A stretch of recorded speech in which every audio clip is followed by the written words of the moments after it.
first start with the front of the M667. Here are the lights. Some more lights. Here's the cover.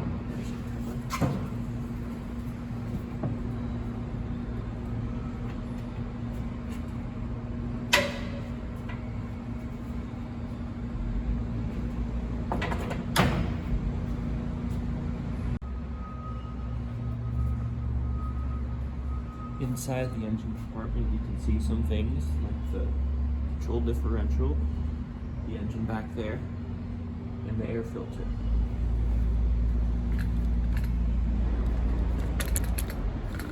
Looking down, you can see the final drive and its maintenance oil filler port and checking port, another checking port, and down behind there you can see the radiator. We'll get to more of that later on. As you can see, the hull is very thin. It's not armored. And the M667 is based off of the M113A1. From what I can read, there's very little information on this vehicle.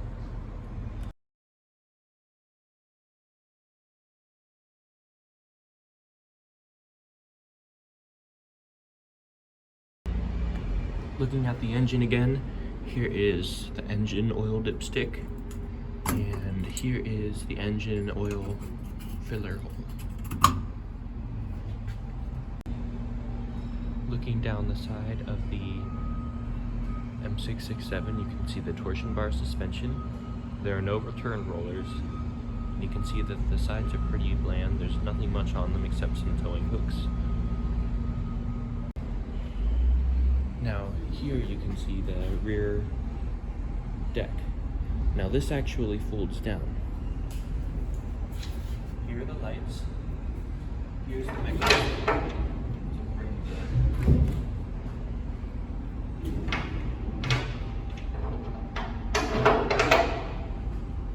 to bring that door down. I don't actually know how to bring it back up, so I am too scared to release both locks on both sides. Coming closer, you can see some hooks and a tow hook. That's the light a little closer. Here's the left side light, and you can see part of the mechanism that holds in the door. And here's a close-up on that unlocking mechanism.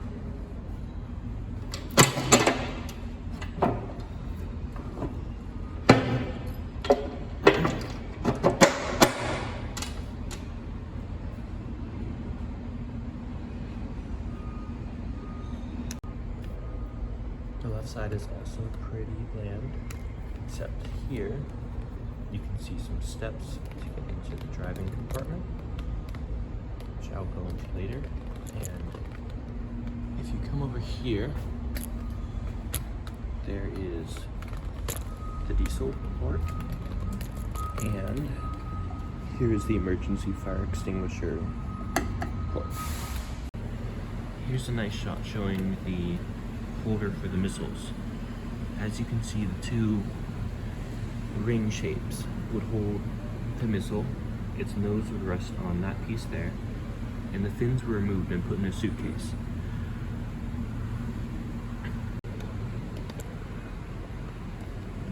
Over here is part of the hydraulic system for the crane, which I'll get to later. I'm unsure how it works, honestly. This vehicle is a runner, but I have not tried running the hydraulic system because I do not want to damage it, even though my curiosity wants me to.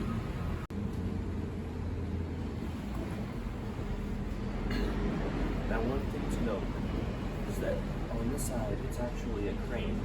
There's a missile up here, but that's just put for show.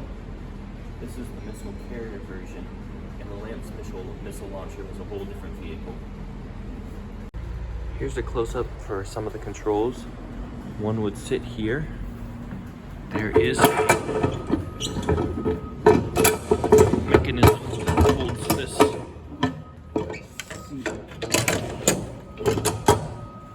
chair up. So there's your chair, controls, and some of the hydraulics. All those little pipes that go down. Another interesting part of the back is this container, which I assume was for the fins. Then you can see more of the hydraulics behind. And this is below the crane. Here's a better view of the crane boom. And you can actually see the crane piece in here. And you can see where that rocket was welded onto the crane, where it's not technically supposed to be. It's also a dummy rocket, obviously. Here's another view of the hydraulic system. It's pretty cool. Now here's another engine access deck. You loosen all of these all around.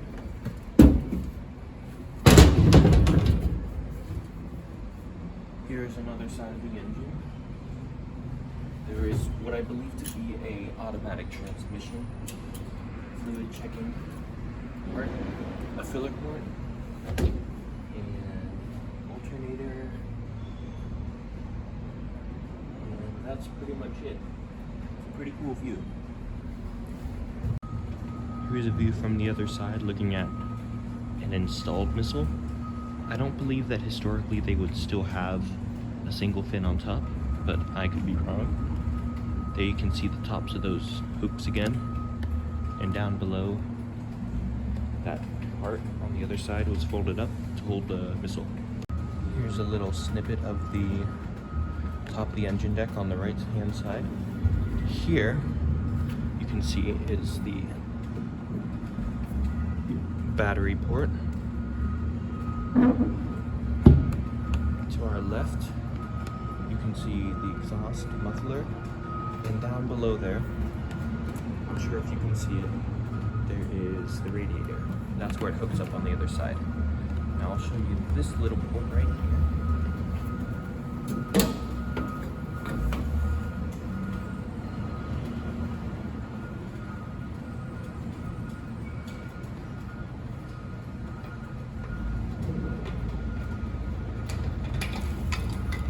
As you can see, this is the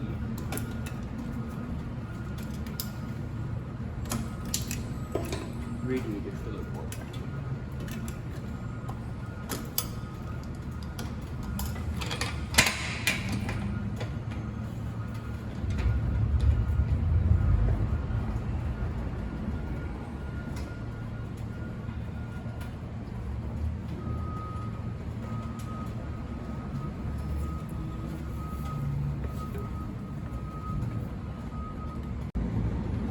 Here's how to turn on the batteries.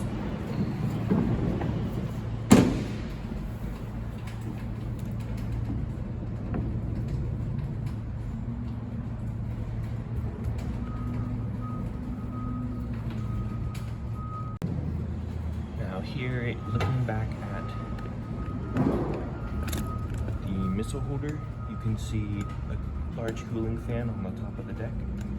Now we're finally going to get onto the cab. Now here's the sliding windows. They're a bit stiff. That piece over there is a broken sliding window for the left side.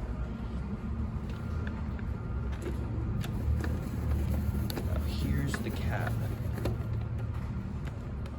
You can see looking from up top, there's a control panel, the steering levels, levers, control panel, and the steering level. Gotta cut that out. The control panel and the steering levers. Now here's just a cool view from the top of the missile carrier showing the museum.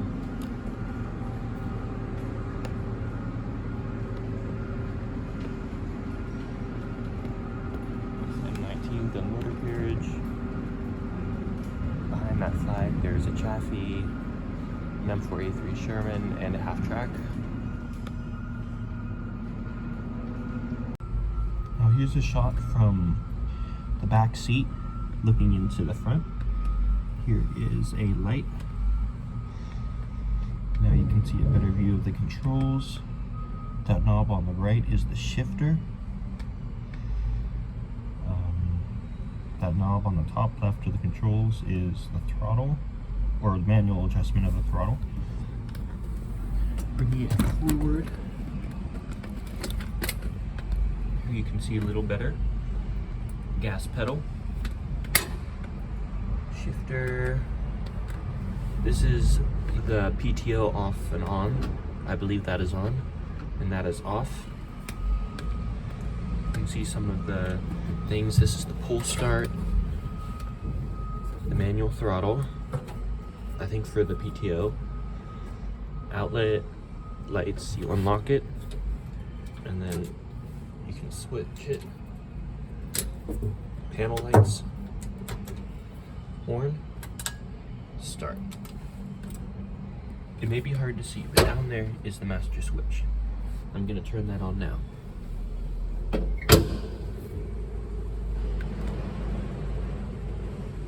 And now I can hear the fuel pump, I believe.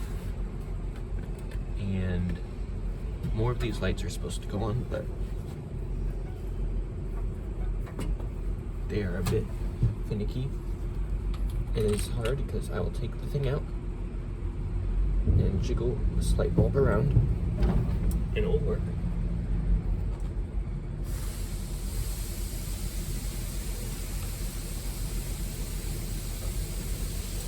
I guess not this time.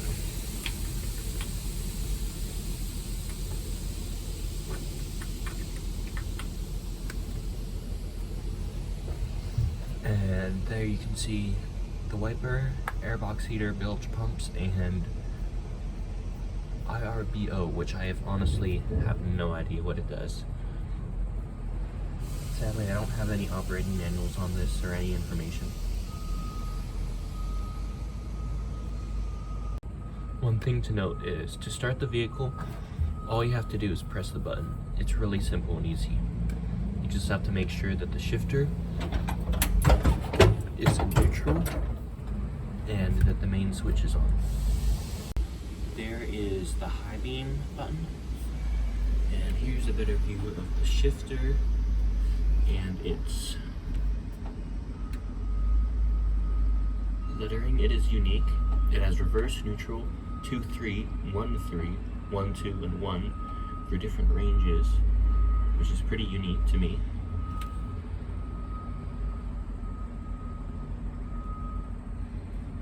There's some of the writing on the wall.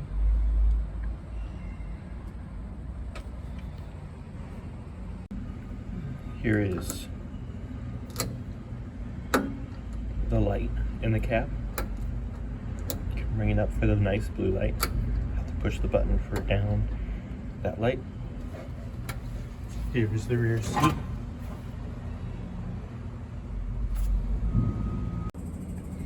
Now for the starting of the vehicle, I thought it would be cooler to have a view of the engine rather than simply me pushing a button. So I will now go and start the vehicle. Now there's going to be a lot more background noise for this starting because I'm in a closed garage, so I have to turn on the fans and open the garage door. This is not the sound of the engine, but I'm going to start it now.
how to stop it. And then you switch the main switch off, and there you go. Here's a close-up of the suspension. Best I can do.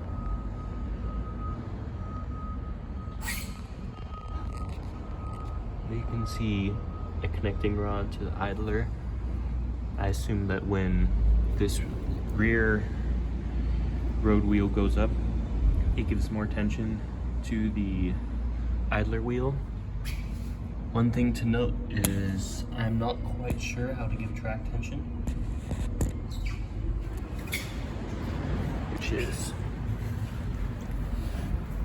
a disappointment, but I don't see any system to do that unless it is from the inside. Here's a cool view of the bottom. There's an access hatch at the very front. I'm not sure what it goes to because it is not an escape hatch.